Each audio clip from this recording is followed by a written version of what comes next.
Really, Konami? You had one job. Hey guys, Otaku back with another competitive Yu-Gi-Oh video, and after several weeks of constant horse vomiting memes and people making jokes about the ban list never showing up, it finally showed up. And needless to say, it's not very good. I genuinely tried to avoid the ban list all day while I was at work, but something this big and this important for the current format was something I could not just wait several hours to finally see. So by no means is this blind, but I still want to talk about it. So to start, this list is going into effect as of September 2nd, so 2 days after recording this video, and we are starting with the Forbidden section. So the cards that are getting banned are Fiendsmith Lacrima, Appaloosa, Hot Red Dragon Archfiend King Calamity, and Beatrice. Beatrice we all saw coming from a mile away. The Fiendsmith engine made Beatrice just incredibly free and just getting cards into the graveyard to do very just shenanigans-esque things. Beatrice has never really been a very good card when it's in the format. It's always up to no good, whether it's dumping Transaction Rollback and Mayakashi, or some Floodgate that's just going to automatically win the game. Or, for example, now we're dumping Angel Blue Tier to search stuff like D-Barrier or Different Dimension Ground. So, Beatrice, bye. You will not be missed. Hot Red Dragon Archfiend Calamity, again, will not be missed. Centurion, this was free. White Forest was able to do it. It's free.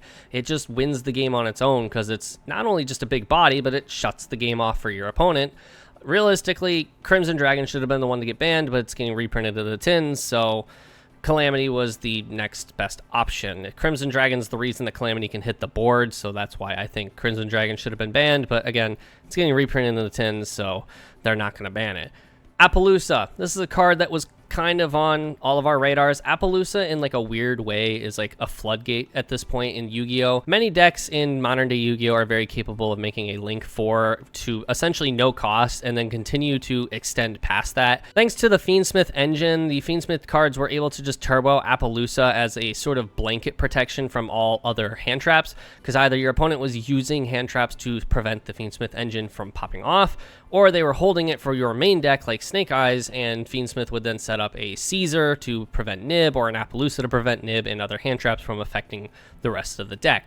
On top of that, if they went uninterrupted and ended on an Appaloosa, most likely Appaloosa is preventing your opponent from playing the game because they have to commit several cards to the board to be able to out the Appaloosa via either getting her attack points low enough to swing over her in battle, thus ensuring that you make it to your next turn, and most likely you've searched up follow-up during either your current turn or the opponent's turn or whatever.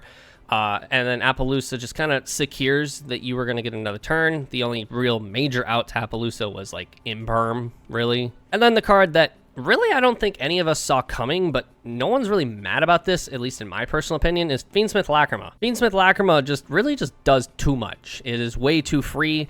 Not only was it able to set up stuff like Appaloosa, Caesar, or other rank 6s like Beatrice, but also when it hits the graveyard under any condition, not even destroyed, just hits the graveyard in general, it burns for time, essentially. This card was way too powerful and just kind of made game 3s really unfun to play, but also if you're watching a feature match, just unfun to watch because you knew how it was going to go down unless the opponent opened like Spooky Dogwood to kind of prevent the 1200 from killing. Lacrima kind of removed the need for time cards, essentially, because every deck is running the Fiendsmith engine at this point, so they just have an in-engine time burn.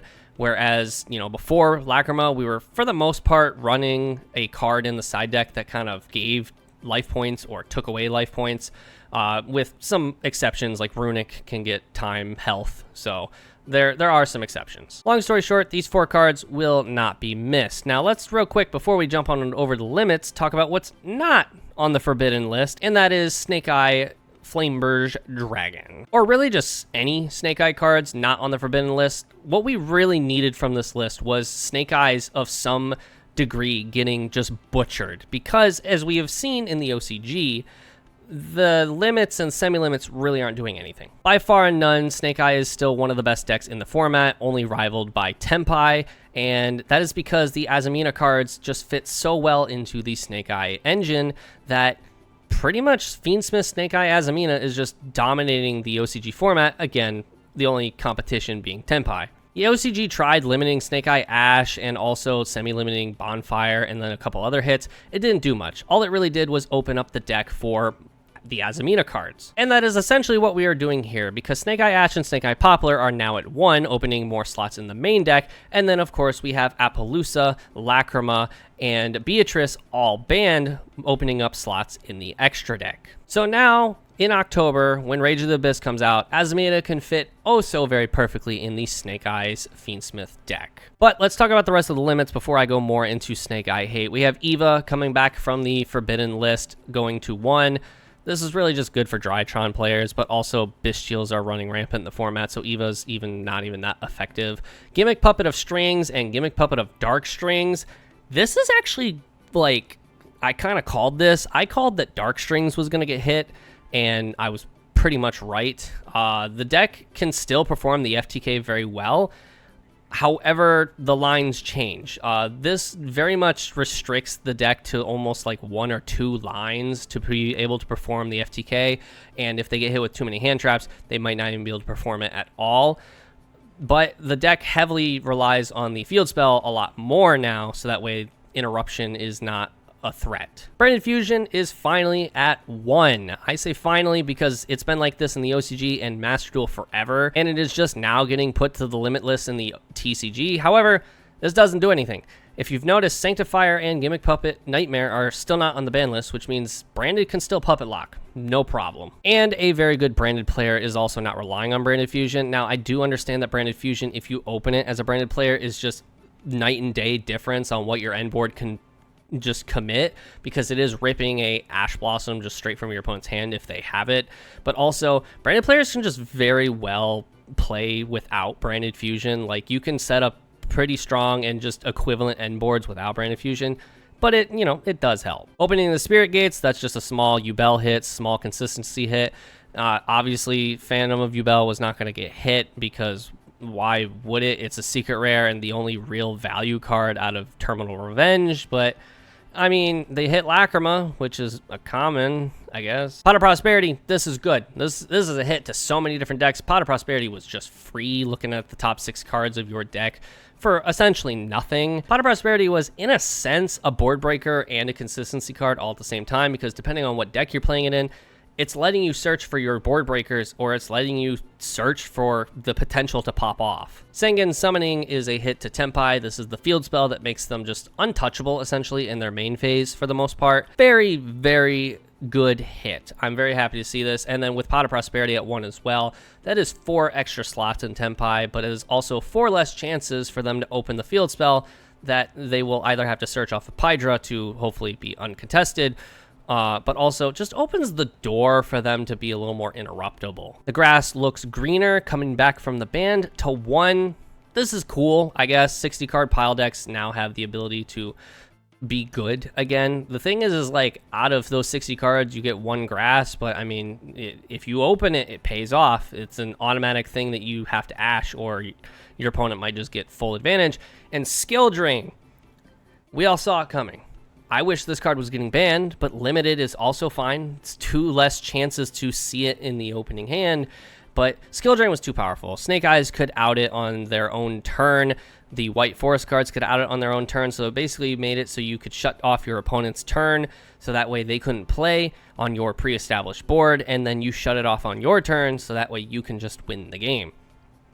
Yeah, this card was too powerful, and I still think it should be put to banned, but you know, I'll take the limit. So again, we're going to talk about Snake Eyes here. Snake Eyes, Ash, and Poplar to 1 does nothing. It's opening up slots in the main deck for the Azamina cards to be good in the main deck when Rage of Abyss comes out. That being said, we're going to look at this in a little bit of a different light. I think Snake Eyes before Rage of the Abyss is still very strong, still by far and none the best deck in the format. Snake Eye Fiendsmith is still going to be very oppressive, very powerful, but it's a little more manageable. The perks of Poplar being put to 1 is that if they open it, that's real feels bad. They're going to have to put it back in the deck to be able to get its search effect summon. If they don't open it, obviously they still have full combo, but it's going to feel good for you if they open it, because then they're going to have to do some finagling around to be able to benefit its other effects. Snake Eye Ash being put to 1 means that if you can Ash its effect to search out like Flameburge or another level 1, there's some punish behind it. The problem is that there's still Oak, and Oak has the exact same effect where it can summon out a Snake Eyes monster like Flameburge or Snake Eye Ash or whatever. So there's a lot less punish there when both Ash and Oak have the same effect. Not to mention, we still have 3 Diabell Star, 3 Wanted. We still technically have 3 OSS, even though they don't play it. So it's just like, even if they don't see Snake Eye Ash because, you know, they have less chances of seeing it with only having it at 1, they're going to get to it because Diabell Star and Wanted are both at 3. So, like, that's 6 chances to still get to it because OSS can search it. We're going to real quick just touch on the semi-limits. However, I don't think really the semi-limits or even the unlimits do anything. The Dragon Rulers being put to 2, they can come to 3, doesn't really matter. Lunalight Tiger, that's cool, I guess. That could come to 3. Ib could come to 3 because you only run it at 1. Thunder Dragon Colossus, this is interesting. Colossus at 2, no deck that is running a Thunder Dragon engine or Thunder engine is running 2 Colossus, but this is good for Thunder Dragon because now they have the ability to have 2 Colossus in their extra deck. So Thunder Dragon players, I'm sure, are rejoicing on this one. As for the unlimits, we have Armageddon Knight, Red Rose Dragon, which I don't think really matters because Baron's banned, and that was kind of what we were using Red Rose Dragon for. Kieran to 3, which means Magispector, I believe, is full power. Plush Fire with its new errata, Ancient Fairy Dragon with its errata, Denlong because it didn't do anything when it came off the ban list, and Time Seal at 3 because we don't really care. Now, real quick, I do want to say that despite how unhappy I am with this list, there are good things on this list. Skill Drain being put to 1 is a win in my book. Beatrice and Calamity getting banned is a win in my book. Snake Eye Ash and Poplar, I mean, I'll take something, but it's definitely not enough. The gimmick puppets are going to be a lot more tame. They're going to have a lot less flexibility on the lines that they can take to FTK, which I think is still good because then they have the opportunity to still FTK, but it's not as like difficult to interact with them. You know where the choke points are going to be. Branded Fusion to 1 honestly like doesn't do anything. It's a kind of a consistency hit, but at the end of the day, they're still going to be able to puppet lock no problem. Branded is still very, very powerful with only 1 Branded Fusion, especially since Grass is back. That means we're just going to be running 1 Branded Fusion, 1 Grass, and probably 60 cards. Oh boy. And then I think the biggest win here, in my personal opinion, is Tenpai getting a slap on the wrist with their field spell getting put to 1 and Pot of Prosperity getting put to 1, so they have less opportunity to see it. So yeah, there's some wins here on the ban list. I will not deny it, but we have 4 to 5 more months with Snake Eyes, essentially. And with Azamina's coming out, it's going to be a long ride. But I would like to hear your thoughts in the comments down below on the current Forbidden Limited list. Did it hit your deck? How upset or happy are you with this list? And don't forget to leave a like on the video and also subscribe if you're not already and like competitive Yu-Gi-Oh content. But with that, I will see you all in the next video. See ya.